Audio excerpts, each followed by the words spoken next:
Welcome to Storyteller, a profile series highlighting the dreams, journeys, and achievements of our students, alumni, and supporters, presented by Doyon Foundation. Okay, great. So before we get started, let's just introduce ourselves. I'm Kirsten Milk, and I'm the scholarship manager. Can you go ahead and give us your name and your hometown? My name is Ron Burgett II. My nickname is Ranch. That's what everybody knows me as. And my hometown is Galena, Alaska. Great. And what school did you graduate from? I graduated from the University of Alaska Fairbanks. And what degree did you receive? I got a Bachelor of Science in Petroleum Engineering. And what year was that? That was the spring of 2015. Okay. Well, can you tell me a little bit about your educational journey? Yeah. So I went to high school in Wasilla. I graduated in 2004. And then after that, I attended UAA, and I did that for a couple of years, and I was kind of unsure what major I would take. So I took a few years off, and I worked the oil field. And after working the oil field for a few years, I decided I wanted a career in the oil field as a petroleum engineer. So my last year of working for Doyon Drilling, I saved up and returned to school, I believe in 2010. And and then took about 4 or 5 years to complete the program.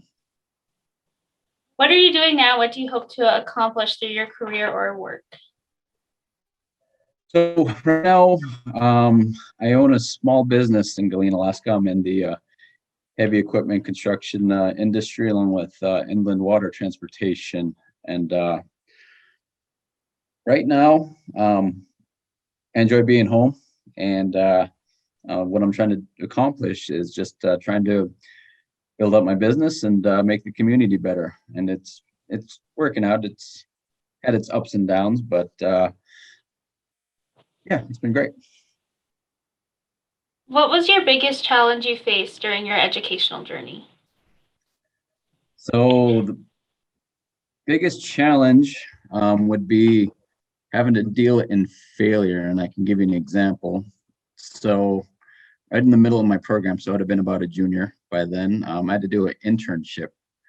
The internship was an oil company that I really wanted to work for. And I pretty much had my eggs all in one basket. And but by the end of that internship, they had a selection process, and I was not one of the ones that was selected. And for me, that messed with me mentally a little bit. I started to really doubt myself. And going back to school in the fall, I was thinking about changing majors. I should continue on the program. And to me, I just felt like a big failure. But after a few months went by, I just decided to keep on going through with it. And I started, there's other oil companies out there. And so I stuck with it. And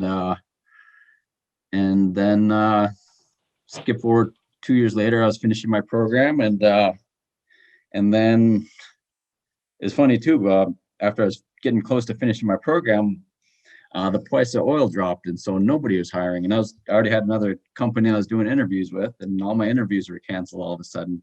So my change of plans, there was a change of plans from when I first started to where I ended up at. And so I just had to adjust with each year. And then afterwards, somebody came up to me and said, you ought to start thinking of starting your own business. And I thought about that for a while. And so I decided, well, I guess I'm going to do that. And that was 5 years ago now. And I look back on that, and I was like, me getting not selected, and me not going back to oil field is probably one of the best things that happened to me, because I'm pretty happy where I'm at right now.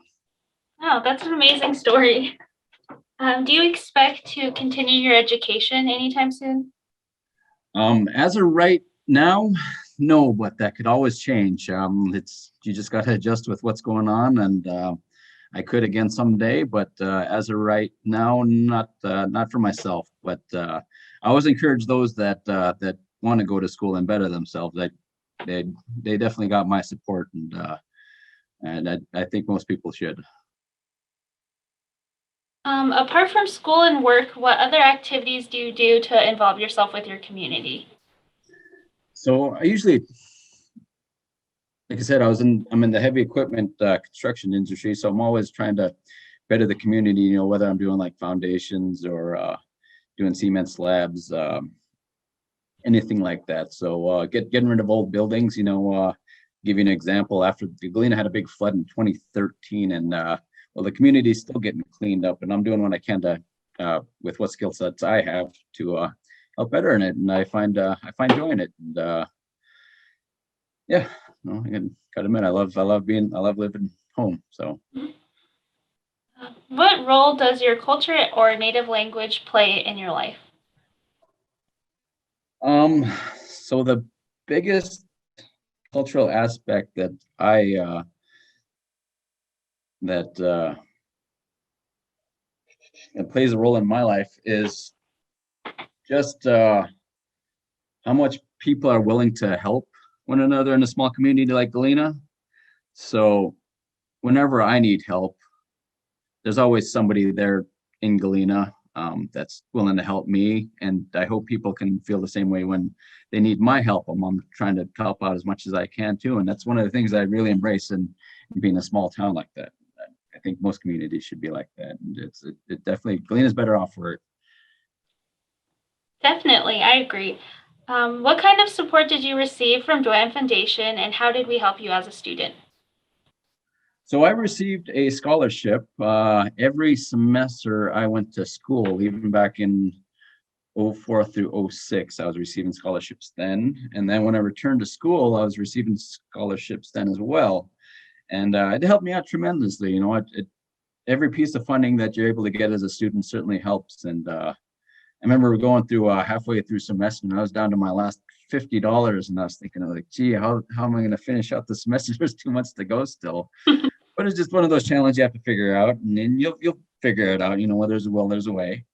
And but one of the ways that the scholarship helps out is that when you're in your program, the last thing you want to be thinking about is money, how you're going to make it financially. So if you don't have that worry on your side, that gives you more room to focus and study on your programs. Do you have any advice or words of encouragement for students today? Yes, I do. Learn daily, work hard, and what you can to inspire your peers. When I was in school, I was considered a non-traditional student. I was about 7, 8 years older than the rest of my peers, but I think most of them kind of looked at me as a role model. At least I would like to think so. So yeah, do what you can. Inspire others and help each other out. And biggest thing is remain persistent and don't give up. Stick it out, and you'll make it. Yeah. Is there anything else you would like to mention today? Yeah. So given the hard times from just over the past year, and who knows what's going to hold for in the future, just stay optimistic. Help yourself out, help others, help your family, help your friends, help your community. I found that helping, you tend to find real value there in your self-fulfillment. Whether you're doing it for free or not, it's like I said, you'll find real value there. Well, thank you, Ranch. I'm really appreciative that you could meet with me today, and I really am looking forward to the outcomes that we will receive from our current students. It'll definitely inspire many, so thank you so much. Oh, good. Good luck to them. For more Storyteller profiles, visit doyonfoundation.com/storyteller.